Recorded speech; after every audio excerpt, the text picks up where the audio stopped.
قبای چیت گل گل داره یار جان،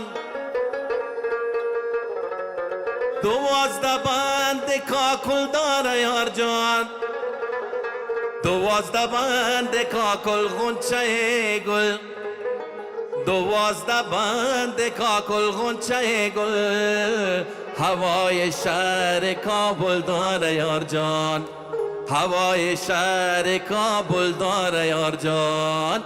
ما ببینیم این آهنگ چقدر دوست دارین. دره بدره هوای پغمان بدره، دره بدره هوای پغمان بدره، دستمال نگار شبم که بادم ببره، بادم ببره بس و یارم ببره، سر در بغلش مانده و خوابم ببره، بادم ببره بس و یارم ببره، سر در بغلش مانده و خوابم ببره، سر در بغلش مانده و خوابم ببره.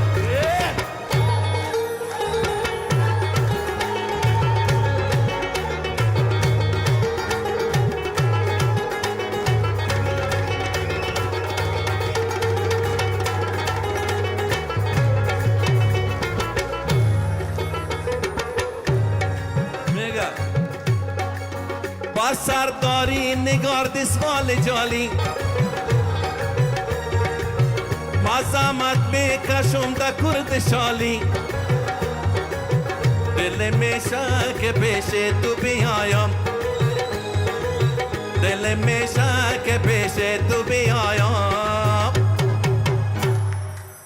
خجالت میکشم از دست خالی، خجالت میکشم از دست خالی. همه یک جای دره بدره هوای پغمان بدره، دستمال نگار شبم که بادم ببره، بادم ببره بس و یارم ببره، سر در بغلش مانده و خوابم ببره، سر در بغلش مانده و خوابم ببره.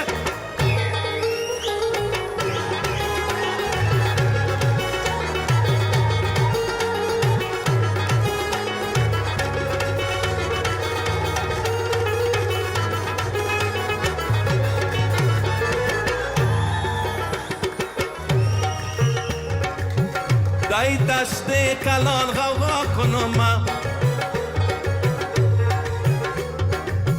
دور از بوی گل پیدا کنم،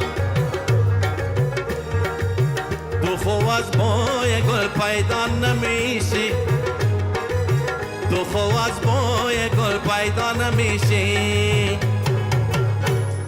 جوانی را بغم سودا کنم، جوانی را بغم سودا کنم. نام خدا دل دره بدره هوای پغمان بدره، دستمال نگار دستمال نگار شبم که بادم ببره، بادم ببره بس و یارم ببره، سر در بغلش سر در بغلش سر در بغلش مانده و خوابم ببره، بادم ببره بس و یارم ببره، سر در بغلش مانده و خوابم ببرم، سر در بغلش مانده و خوابم ببرم.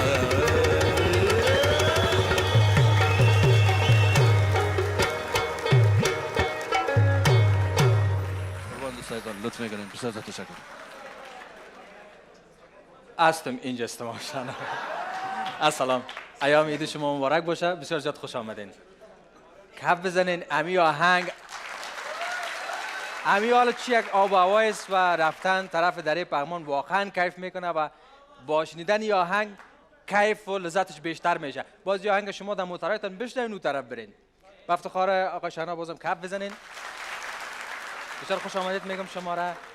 خوشحال هستم که امشب در کنار ما هستین و در این عید در کنار مردم عزیز ما که در این عید واقعا نیاز دارن که خوش باشن، شاد باشن در هر کجایی که هستن. عزیزان عزیز، من هم افتخار میکنم که امسال عید در افغانستان هستم، زیر آسمان وطن خود، در بین خواهر و برادر و هموطنهای خود.